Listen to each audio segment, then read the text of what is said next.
लोकसभा चुनाव में 2 राउंड की वोटिंग हो चुकी है और 5 राउंड की वोटिंग अभी बाकी है। देश की ज्यादातर सीटों पर कैंडिडेट अनाउंस हो चुके हैं, लेकिन देश की सबसे हॉट सीटों में से एक अमेठी में अभी तक कांग्रेस ने कैंडिडेट का ऐलान नहीं किया है। सोमवार को स्मृति ईरानी ने अमेठी से नामांकन भी कर दिया।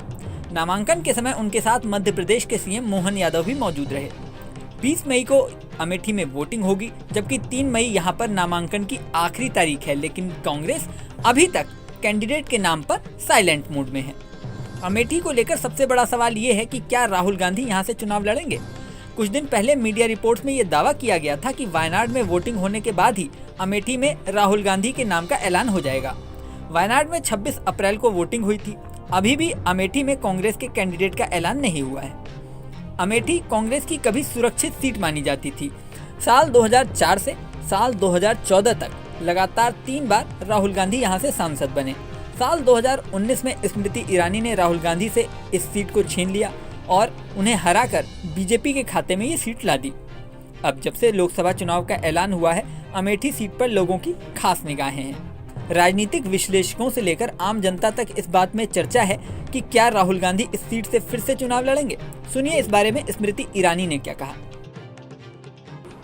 You find Rahul Gandhi interesting? नहीं contest interesting. What contest? The elections. हाँ, मेरे पास सामने कोई प्रत्याशी नहीं है, तो कॉन्टेस्ट तो तब करूँगी जब कोई आएगा।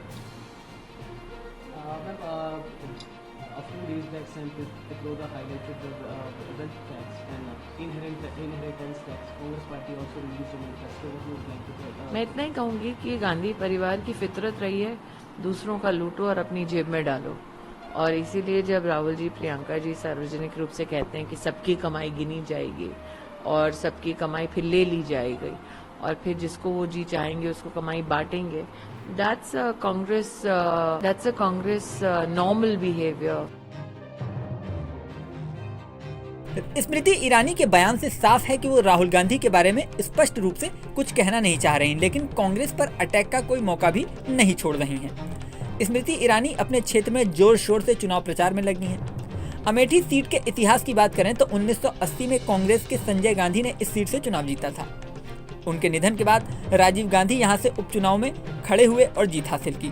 फिर 1981 से 1991 तक लगातार राजीव गांधी ही इस सीट से सांसद रहे। 1999 में सोनिया गांधी ने इस सीट से जीत हासिल की। सोनिया गांधी के बाद साल 2004 से 2014 तक राहुल गांधी इस सीट से सांसद रहे। 2014 में बीजेपी ने स्मृति ईरानी को इस सीट से उतारा था, लेकिन वो हार गई थीं। 2019 में वो दोबारा इस सीट से खड़ी हुई और जीत हासिल की। ऐसे में अब 2024 में अमेठी का चुनावी रण बेहद रोचक माना जा रहा है। इस सीट से राहुल गांधी पर्चा भरेंगे या नहीं, इस कयासबाजी के बीच प्रियंका गांधी के पति रॉबर्ट वाड्रा ने भी ये बयान दिया था कि मैं अमेठी से चुनाव लड़ना चाहता हूं और यहाँ की जनता मुझे सांसद के रूप में देखना चाहती है। वाड्रा के इस बयान के बाद मामला और भी रोचक हो गया है। अब फाइनली कांग्रेस किसके नाम का ऐलान करती है, ये देखने वाली बात होगी। अमेठी में मतदान 5वें चरण में यानी 20 मई को होगा।